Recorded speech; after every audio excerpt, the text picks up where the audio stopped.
Have you ever been to Texas? Mm-hmm. I've been to Texas. I was born in Texas. I heard that. Hey everybody, welcome back to the Bourbon Note. I'm Greg. I'm Ben.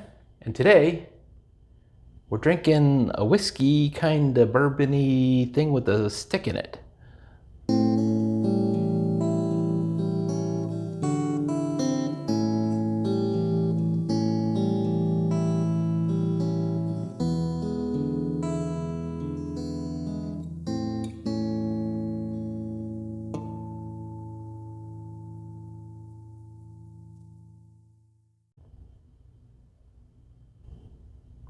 All right, Ben, bring it on in.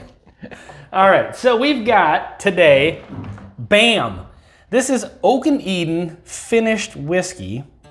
Now it does not say that it's a bourbon, so I don't know what disqualifies this from being a bourbon. But it's a 4-grain whiskey finished with a torched oak spiral. And I don't know if you can see on camera, but there actually is a spiral. It's a piece of wood that's torched, and it's in the bottle. Yeah, we'll do a close-up and drop it in right there. The idea being to give it extra aging flavor. Kind of like a stave profile that some other... Jeez, I thought I was going to knock the bottle over before I got that cork out of there. So a little bit more about them. They have a number of different flavor profiles. They are in Texas, but they source at least this stuff from MGP. Okay. They do the blending themselves. This is a 4-grain, so we think they're 4-grain distillate, or do they think they take like a regular, corn rye malted barley and then a corn wheat malted barley? Blend that together? Is that technically a 4-grain? I mean, it is. That's my guess. Is they are taking MGP's wheat, one of their wheat mash bills, and one of their rye mash bills, and so we're getting a 4-grainer off of it. Sure. It has some decent color to it. I think that stave in there, excuse me, I imagine they're not putting super aged stuff in a bottle like this and not claiming an age statement on it. I mean, right. I get the idea is to get the color and some extra flavor out, and maybe a younger whiskey out of that spiral wood rod or whatever they called it. Oak spiral. Yeah. So it's got some nice notes on the nose. Brown sugary and oak spice. You do get some oak spice out of that. Yeah, definitely getting wood spice, wood tannins, kind of like, I expect it to be a bit dry when we actually get to it. Well, let's make that sooner than later. Let's and then we can blab.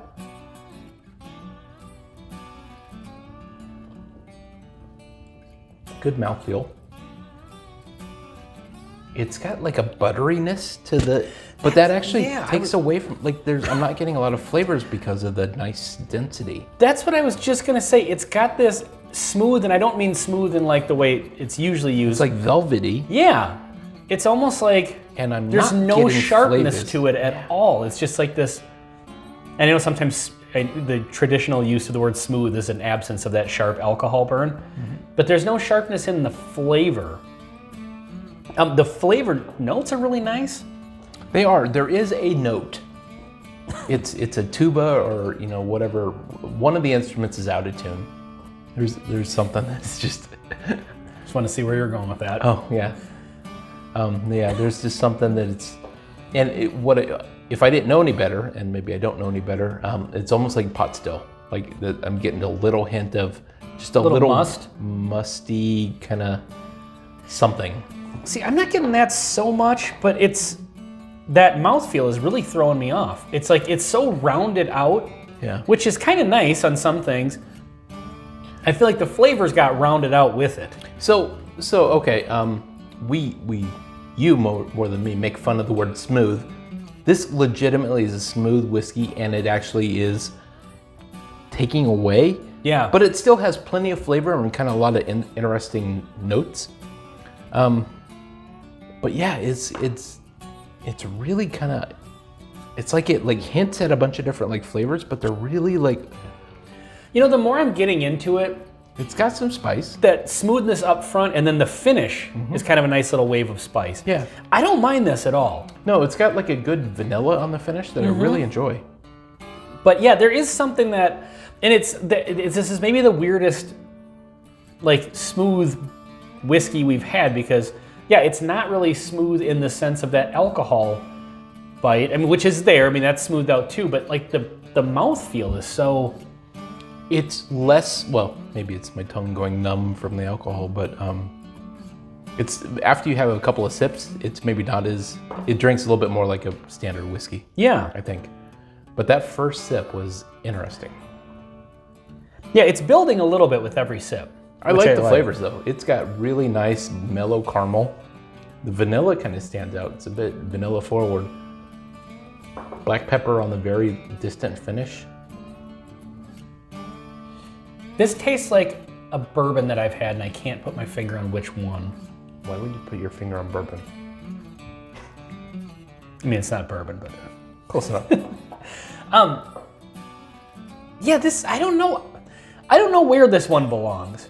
Yeah, It's not bad, No, I like it. It's got good flavors. but I don't think this is something that would be a go-to for me. Like, you know, but this falls into, you know what? If you like Basil Hayden and you want to step it up a notch, You know, all reviews start 'Cause- with and end with a reference to Trashing Basil Hayden. Basil Hayden. Yeah.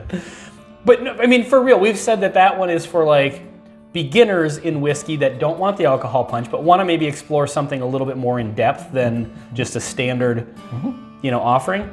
This falls into that category well because I think this brings extra flavor without the too much extra bite.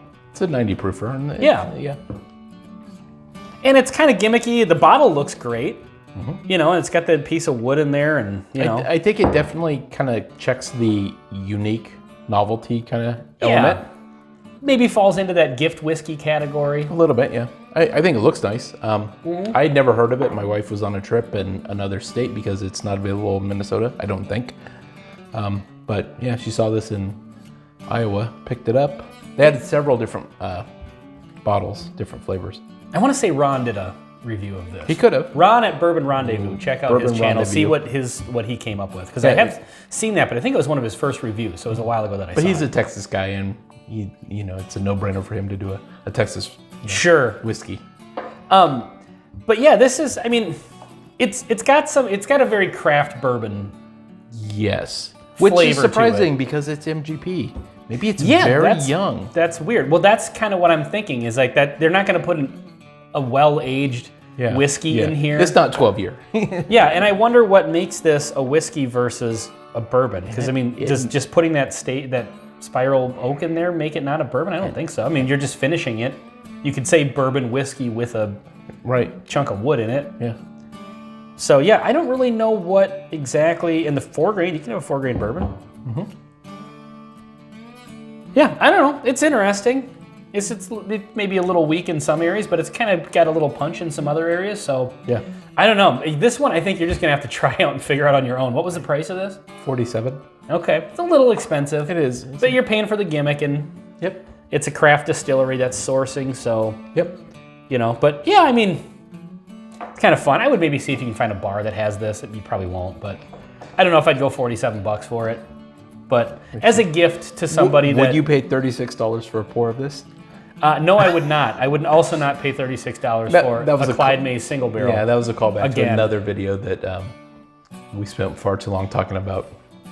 So, yeah, if you're going to get somebody a bottle of Basil Hayden's, get them this instead. It's a little more interesting, but it's still easy to drink. And if it's somebody who's just kind of into whiskey, I don't know if I they'll- agree with that. I think they'll think it's cool. Really? No, I don't agree with that. What would you think? I think Basil Hayden has a more interesting traditional bourbon kind of flavor. And believe it or not, I actually like bourbon notes. Well, I understand that. I'm just saying, like, okay, say you gave this guy a Basil Hayden last year for his birthday. there Give you him go. this one this year. Yeah, that's a good idea. Yeah. So anyway, well, this has been Oak and Eden finished whiskey on the bourbon note. I'm Ben. I'm Greg. Thanks for watching. Cheers.